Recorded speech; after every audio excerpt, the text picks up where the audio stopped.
No need to whine, it's Whinypaluza.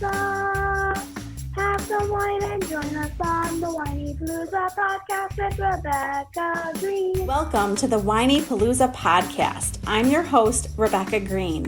I'm a wife, mother of 3, and licensed clinical social worker. I also have 3 fur babies at home too. My passion has always been to help children and their families. I always dreamed of being a wife and a mother. Parents are always learning through their struggles, failures, and successes and joys. I am no stranger to this wild ride of parenting, and I know behind every great parent lies a team of supportive friends and family.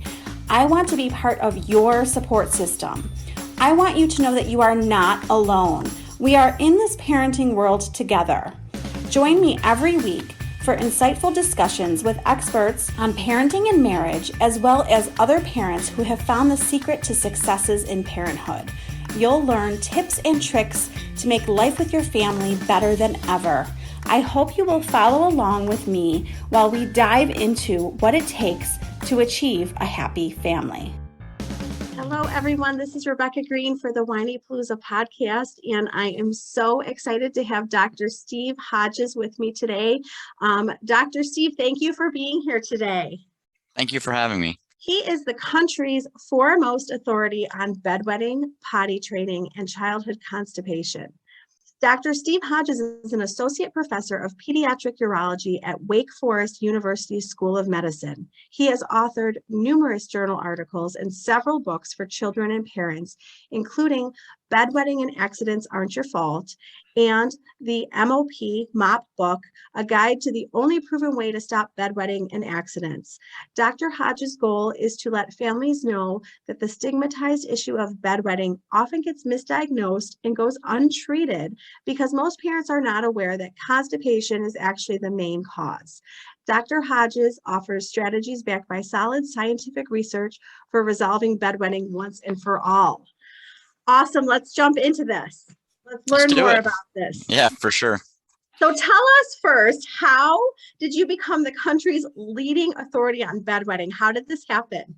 Yeah, what a dubious honor. So it's interesting because most people that do what I do, and I'm not judging this is not good or bad, this is just a reality, try to get out of seeing the referrals for wetting because it's not a surgical problem, and because a lot of kids outgrow it. So most places have a clinic set up so that if you have a wetting problem, you don't see the urologist, even though you get referred to him. You see a physician extender that gives you kind of a cookbook solution that may or may not be effective. And so the urologist never see it. At my job, at my place of work, we don't have physician extenders to see anybody. We see them all ourselves. So I was seeing these kids, treating them the way that we've been taught to treat them. And I'd see them back and I would have really poor outcomes, honestly. And so I started getting interested in, I kind of honestly you get embarrassed and you see people back, every few months they're no better and you're giving them the therapy that's supposed to work. I do think a lot of people get written off as just difficult cases, and so I started doing some research into it. And then I had a couple of just really interesting events that serendipitously guided me towards my research and got better results and started and I think it's a topic most people aren't interested in, maybe because it's weird, because it involves a lot of poop. You know what I think? I think it's an unspoken topic that we need to talk more about. That's what I think. Yeah, and I don't know why, but yeah, it's I make a joke that I presented my first paper at a meeting on bedwetting, and I didn't know what to call the fact that there's poop in the rectum, but no one knows it. So I called it Occult Megarectum because that's what it is. It's a scientific description. It's occult. You don't know it's there. And it's a dilated rectum. And I showed that this is a commonly cause of bedwetting. And I thought it was pretty good data. Afterwards, everyone when I talked to my colleagues, they just made fun of the title. They're like, Occult Megarectum. I'm like, oh my, are you serious right now? You're like, can we get past this and actually help people? Yeah, these are like 55-year-old urologists, It's not like it's lay people. Oh, so it's tough for anybody, I guess. Well, let's back up for a minute and then we'll go back to this. But, you talk about potty training. So let's start with potty training. You said not to do it too soon because we'll avoid consequences if we don't do it too soon. Can you talk more to us about that? Yeah, so I think that a couple points here. Potty training is a natural process, should happen naturally, kind of like crawling, walking, it happens on its own. And if it doesn't happen at a certain time frame, maybe like if we decide 4 or something, then you could say maybe something's wrong. But I found that a lot of people would, for various reasons, maybe family pressure or expense of diapers, would try to push early training. And if the kids got it really young, parents were proud and happy, but they never followed up on it to see if the kids are actually going to the bathroom. And kids that get it at a young age are just good withholders. That means they just really know how to hold things in. And so I found is they would hold things in too much, and then they'd show up 2 or 3 years later with accidents.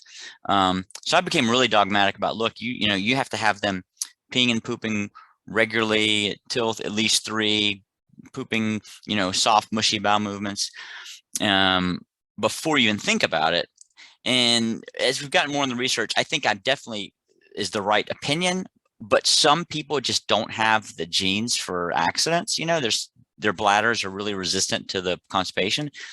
And so I'm not so dogmatic. I mean, if you have no family history, you might get away with a constipated kid, not have problems, but that doesn't mean it's good to be constipated. So I do recommend training later, but I'm not as aggressive as I used to, because there's always going to be a case of a kid that trained really early and did fine. But I think the science behind it is still solid. Well, and it's so interesting, I didn't get to talk to you when my kids were little, but, they started school at 3. Preschool, yeah. The preschool was like, you have to be potty trained. And I was like, oh my God. That is a major point that I've written several letters to preschools to say, please don't make them be potty trained. And I get it from the preschool side. They don't want to have diapers, and especially poop stuff. Yeah. But I think 3, a lot of kids may not be ready. Maybe 4, yeah, I could see it, because if you're not trained at 4, then probably you got something else going on. But 3 is pushing it a little bit. None of my kids were ready at 3. 3.5 maybe. Yeah, I know. Well, and it's so funny because I hear so many parents tell me that their kids will outgrow it. Their kids are bedwetters. Oh, they'll outgrow it. Where does that myth come from, and why can't we assume that? So this is an interesting debate. Number one, is bedwetting ever normal? That's a question, right? I don't think it is. I think if you're wetting the bed while you're unconscious, it's not normal. But so many kids do it up to about the age of 5. It's considered kind of normal, quote unquote normal. And then at 5, the resolution rate drops off, and it tapers off at it stabilizes about 15% a year. So there is something to the fact that kids outgrow it. The problem is, when will they outgrow it, right? And so everyone's been told, that's basically all the people I see in clinic. They're like 10, 12 years old. And they said that we were told we'd outgrow it every year for the checkup. We've been changing sheets every night for 7 years. We're sick of this, right? Gosh. Yeah. So I think it's better to assume that if you're wetting the bed while you're asleep, especially if you're awake, having accidents or any kind of accidents like that, that you seek care and get it addressed, because you can definitely resolve the problem a lot sooner if you're proactive. Well, there's so many myths. I mean, I was writing down things you said, things my friends have said, their bladder's underdeveloped, it's genetic, they're in a deep sleep. So, I mean, these are all things that people are saying about it.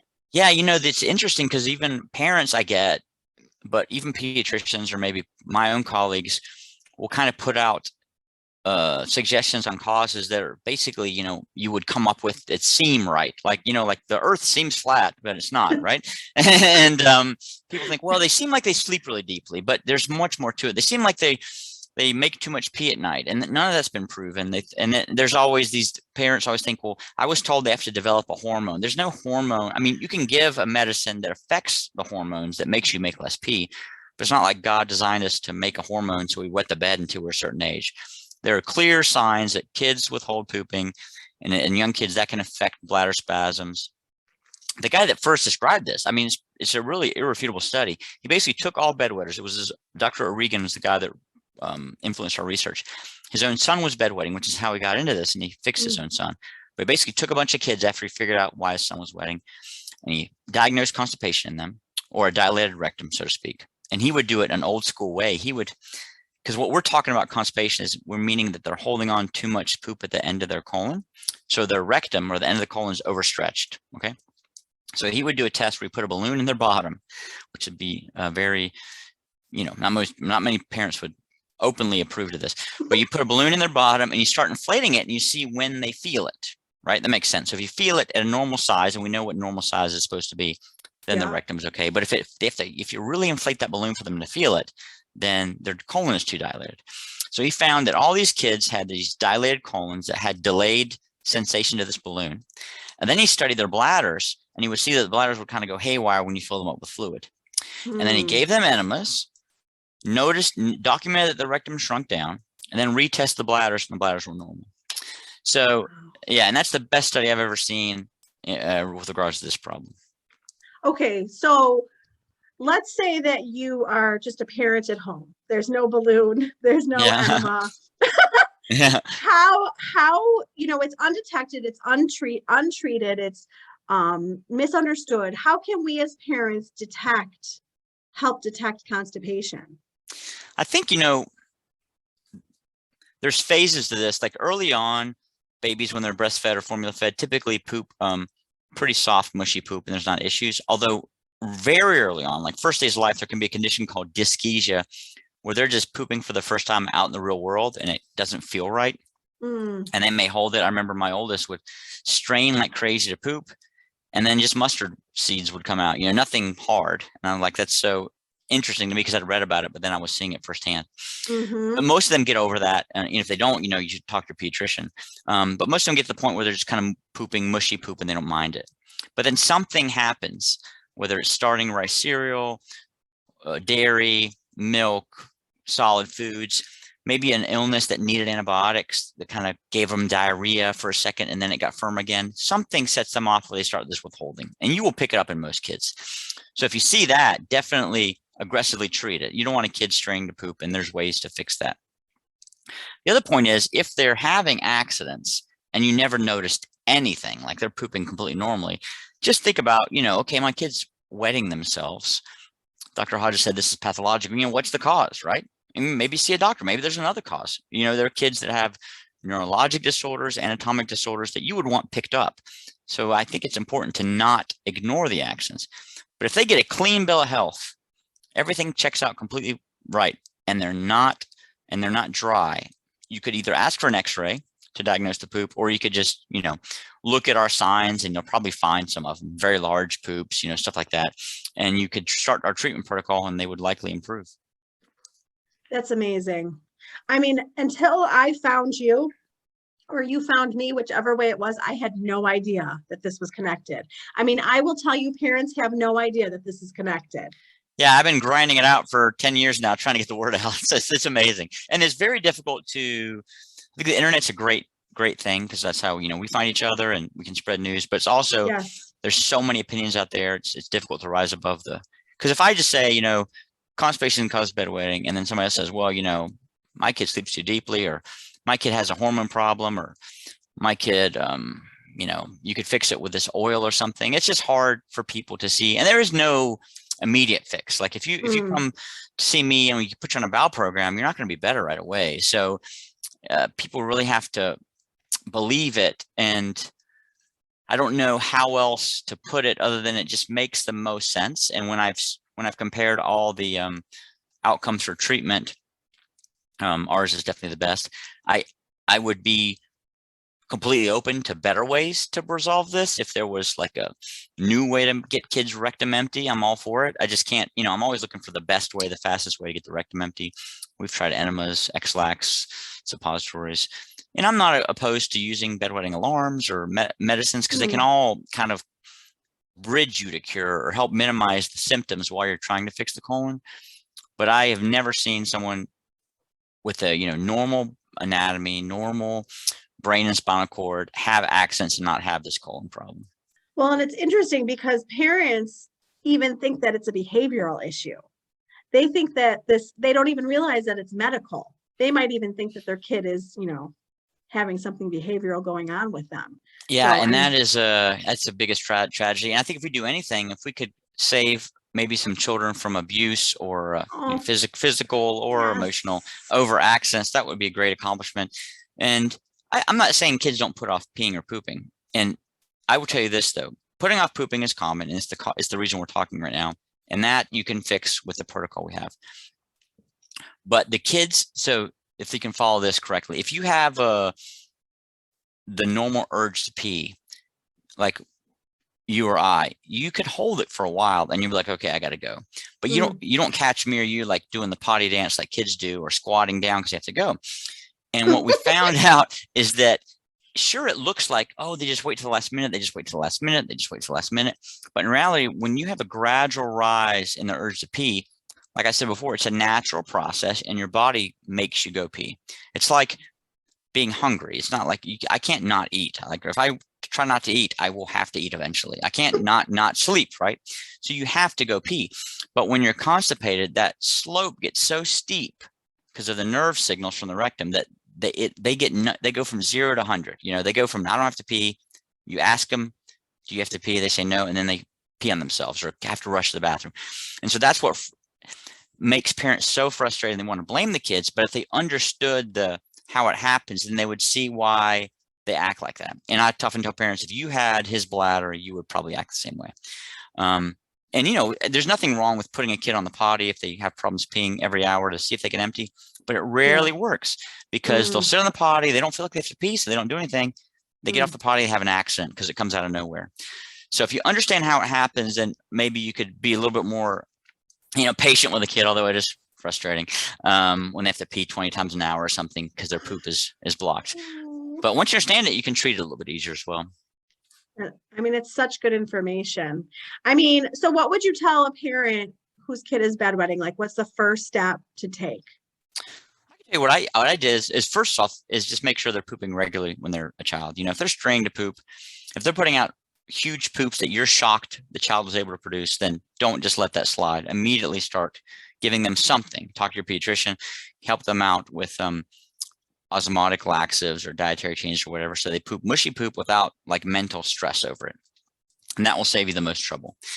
But if you get to the point, like, you know, and it's interesting, I have 3 girls. My oldest needed help pooping, my youngest needed help pooping, my middle one was kind of the one that would just kind of grind it out, right? You never complain, just kind of get it out. And so I never really thought too much about it. And she was the one that wet the bed, and so she was wetting the bed after we potty trained. I'm like, interesting. She got backed up because she never complained. I gave her Miralax right away, cleaned her out, and she was dry in a month. And I hate to even mention this because I know parents are suffering this for years, but like a month of changing sheets was like too much for me. I was like, this is ridiculous, you know. And I can't imagine. Yeah. I would be going crazy. It is frustrating. And so, yeah, and luckily she's a mild case and she wasn't backed up, and I jumped right on it. So she was empty and she did fine. That's wonderful. I'm going to selfishly ask you a question about my children. Please. They give me trouble about going to the bathroom at school. And, you know, just like, let's just talk about constipation for 2 seconds. If they're telling me that they're holding it all day at school, is that going to cause them issues? Yeah, that's a big problem. You're hitting all the big issues we deal with. So if I have a kid that I'm trying to get them dry, and my message is, you know, I give the parent the list of medications to give, the enemas or suppositories or Miralax. And then I always turn to the kid, I say, you have only one job for this whole process, is to poop when you feel it. You know, but if they hold it all day, you know, in school because they refuse to go, and then they go, we're just taking one step forward, one step back, right? We're not making progress. But it's tough. So I've given kids, you know, notes. They have free access to the bathroom. I've tried to come up with creative ways, maybe use a private restroom if one's allowed, have access to the teacher's lounge. But it's an issue. I mean, if your kid has accidents, you really have to get creative, and you have to talk to your child in the school system. If they don't have accidents, you're lucky, but it's a big problem that kids don't go. And I've thought about, you know, speaking to the schools about this, but I mean, they're not going to build private restrooms in every public school in America just for this problem, I wouldn't think. But it would be nice if they had that, because it's tough to go. Kids mess with you. It's not a safe environment. And then, you know, we had all that TikTok stuff. I don't know if you followed it last month where did you see that? there's like a Which- trend, a TikTok trend where they were Oh. destroying bathrooms. I So, did see yeah, that. I was like, what hope is there for humanity? I'll answer that. There's zero hope. But so they leave couldn't even the bathrooms yeah, alone. they couldn't even go to the bathroom because they were clogged up. So Oh, it's a problem. it's a problem. Yeah. It's a problem. So to all the parents listening, how many times a day should our children be going to the bathroom? So for urination, no more than 8, but more than once or twice, obviously, when they need to. For pooping, I tied into more just you want 1 to 2 mushy large bowel movements a day. That's ideal. Okay. You don't want them to be going lots of times a day. You want them to go.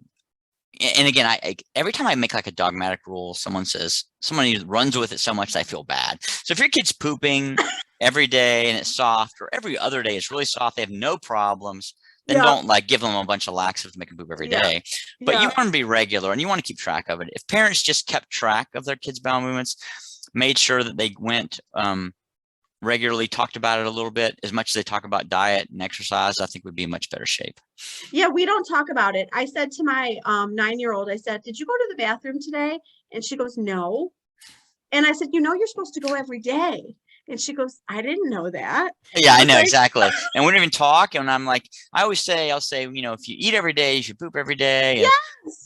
And yes. We're adults, so we don't have any. We have our own schedule. We don't mind going to the bathroom. We drink coffee. There's lots of reasons for us to go. Yes. And so we take for granted. Another thing too is like think back when they were a baby, how often they wet their diaper because their bladder was growing. They wet their diaper a lot.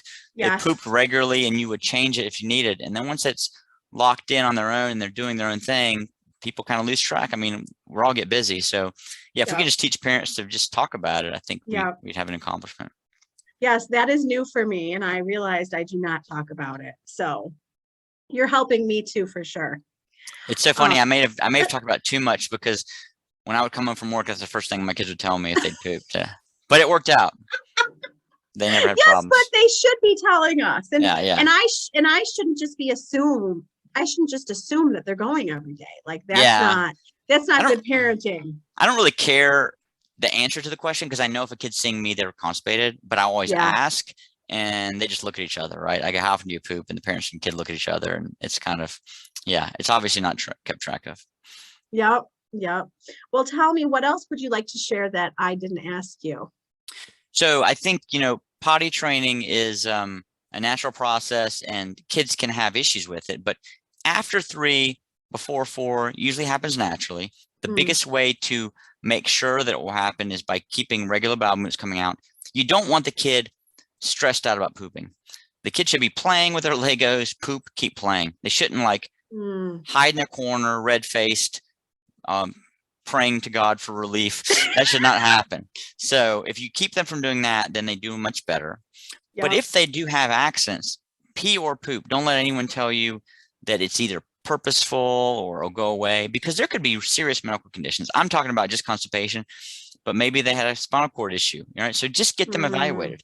And if everything else checks out, they don't have a normal spinal cord, normal anatomy, normal healthy kid, and they're having accents that they can't feel, then it's what we're talking about. They got backed up.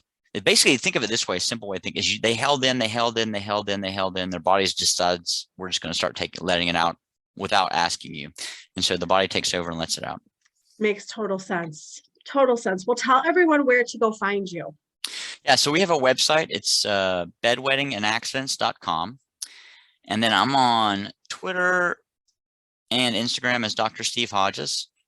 And we also have a Facebook page, Bedwetting and Accidents, a public forum, which is just Bedwetting and Accidents. And then we have a private forum, which is paid. And then we also have a parents-only private forum for people that are kind of don't want to be so open about these. I hate that that's the case, but the internet's forever, so people often don't want to talk about the child's accidents in the public setting. I totally understand. Well, I appreciate you getting the word out about this, and I'm confident that you're helping a ton of families. Thank you. Thank you for helping me do that. Well, thank you. Thank you so much for being on and for taking time out of your busy schedule. Awesome. This is Rebecca Greene, reminding everyone to spend every day laughing, learning, and loving. Thank you for tuning in to the Whinypaluza podcast. If you like what you heard, please be sure to subscribe so you never miss an episode. While you are there, leave a review. I love to hear your feedback. Thank you so much for listening. Until next time. This show has been produced by Market Domination, LLC. To discover how you can have your own show completely done for you and turn it into a real published book and become the authority in your marketplace, go to www.marketdominationllc.com/podcast offer.